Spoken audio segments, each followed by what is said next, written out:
through these dowsers, this group, we've come to certain types of uses with dowsing. Now, some of this might be old hat to people are thinking, well, yes, of course we know this, but I want to use this as a refresher to set up something that I'm leading to. Yeah? So the uses we have, traditionally water dowsing, mineral, energy dowsing in all its many manifestations, and there's going to be a lot spoken about that today, so I won't go too much into it. Geopathic stress, health dowsing, archaeological dowsing, finding missing people and objects. I mean, we know there's much more to it than that, right? And I have people come to me to learn dowsing who've just watched the latest cop show or psychic show, and they would like very much to help the police find the missing body and solve the crime. And I don't give advice at all these days. I brought up 5 children. I know that giving advice is usually futile. But what I do say to them is, well, practice your arts. Get used to what is going, get the approval of your peers before you ring the police up and say, I know where the body is. Because you're likely to become a person of interest very quickly, and that might just scupper your ambitions. The tools we use. Now, how many people here are practicing dowsers? Could I get a show of hands, please? Pretty good. Who does not douse or has not doused? Yeah, so a few. Okay, I'm just going to step out front here. I know that it seems silly really teaching, I'm not teaching dowsers how to suck eggs. I mean, I never met a dowser who sucks eggs, come to think of it. I don't even know what that means. But we use an amazing variety of tools. Now, the old standby, of course, that some still use. I don't know, does anybody still want to use one of these? A forked rod, okay? Fantastic for directional finding, for indicating where resources are, and you can understand why they used to call us twitchers. Huh? Off it goes, direction, and all sorts of other uses we can find. Always best with a switch cut from a fresh tree, and with permission to the nature spirits of the place. The pendulum, the go-to for many. You only really need one pendulum, but many's better, I find. How many people do have multiple pendulums? Yes. It's an addiction, you know. Be careful, it's lovely. The pendulum is so versatile in so many ways. What an extraordinary piece of technology, or spiritual technology, as I'm going to be referring to our tools. So, our yes signal, a no signal. For those of you who've never doused or just beginning, go and see Maggie. Get some tuition. Direction. If you lead me off in a particular direction, if I'm looking for something, useful in energy clearing. Off she goes, etc., etc. Chart dowsing, finding cause and effect on charts and the likes. I use like a quartz crystal most of the time, primarily because from a shamanic point of view, a quartz crystal retains its integrity in the lower, middle and upper worlds. It doesn't change through any dimensions. So, and of course it holds memory as well and can be cleaned and all sorts of things, yes? The L rods. Look, I feel like Mary Poppins here. Do I pull out a hat stand? Woo! The L rods, these are available from the Society, fantastic L rods, and great for teaching people because of the ease. Okay? Copper rods, a little bit of a handle. You can make an L rod out of anything, coat hangers or anything you like. Yes signal, no signal, direction. Oh, crossing over. There's something going on there. Crossing over. Depth. We're looking for depth of a resource or a distance. Also, we can entrain them to do other things, so polarities. Okay, I asked permission obviously beforehand about all this.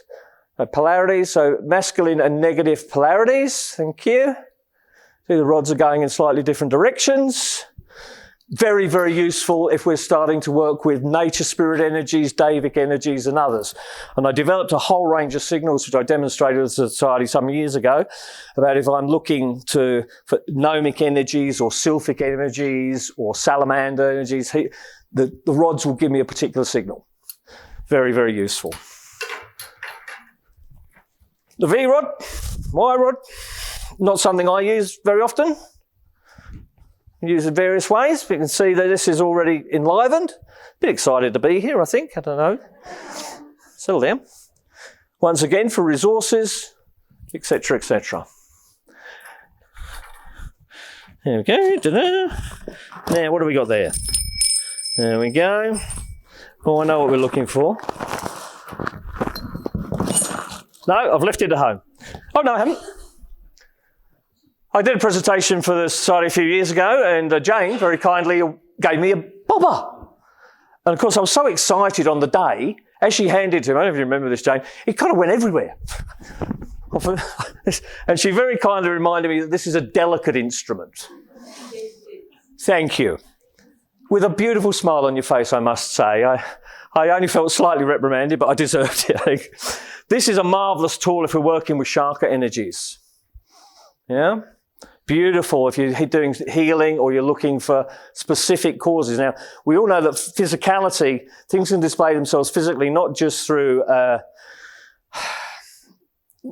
body getting sick, or because you get sick for all sorts of reasons. It could be karmic, it could be interdimensional, intergenerational, all sorts of things. And this is a great tool for drilling down when it comes to that. Now, you can basically douse with anything. These are some Tibetan bells I use when I'm doing space clearing or harmonisation. There's still a tatty bit of a scarf from when I did some work with His Holiness the Dalai Lama a few years ago on Tibetan wilderness when I was director of the Wilderness Society, an organisation that does environmental work. But these will act as a pendulum, but they'll also, if I'm looking for where there's negative space, will serve me well in that respect. Yeah. When I first started using these 15 or 20 years ago, I used to wear a bike hat. With good reason, I can tell you. Because if you get clonked by some Tibetan bells, it doesn't matter what frequency you're working at. Right? Okay. Now, Tina, I hope you don't mind. Tina's hosting us at the moment, how wonderful she is. I pinched this rock from your garden. Well, I borrowed it. I'm going to put it back. Okay. Now, what we're going to do, that's just to demonstrate that you can actually douse with anything, okay? Because this is quite heavy. You can come and test it. Like this is not a plastic rock. That would have been easier. I have to come and think it. Okay, so if I just stop for a moment, let me just center myself for a moment. I'm just going to ask for a yes signal. Is it moving? Feels like it is. Okay, thank you. No signal. It's heavy to hold. Okay, so you can see this little pocket device becomes animated, yeah, through the effect, yeah. You can do it right the way down to something such as this, my wizard staff that I plant in the ground where if I'm doing some work. This stone comes from Katajuda. Same deal, right? Yes, signal. Okay, we become more animated if I ask for some extra information, which I'm doing so. Stop, thank you. And no signal.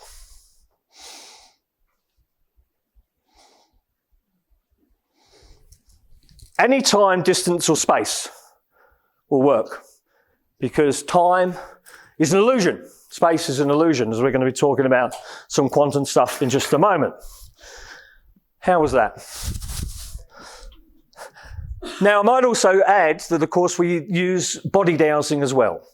Now, this is actually much more useful if you're an Aldi or Harris Farm than the Rock, if you're looking for fruit and veggies, right? So we'll use our body. This can be all sorts of things we can do. We can train ourselves to do a couple of blinks, a tongue going up or down, a finger twitch, a slight swaying, yeah, or kinesiology, which was mentioned earlier on, the loop, which we test the truth. My name is Gladys Knight and the Pips. Obviously it's not. My name is Kevin James Parker. There we go, yeah? That's good. It's good to have identity affirmed. Eh? The tools, use of the tools. Yes and no responses. Specific questions where we can really drill down into detail on our charts. Very, very useful for professional healing practitioners. Map dowsing if we're looking for things in the field, geological or otherwise, space clearing, etc. I use dowsing in all those sorts of ways. Here I am in our garden at home where I have a spiral in the back of the yard, teaching the chickens to walk in mindful meditation. It did not go well. And it looks like I'm dowsing with a bunch of daffodils there, doesn't it? So there you go. But I find that the more I've delved into dowsing and the various tools, the more exciting it becomes and the possibilities become, which is why I'm throwing basic 101 for a lot of people with these tools, but just throwing it out there to think about how we dowse and how we go about it.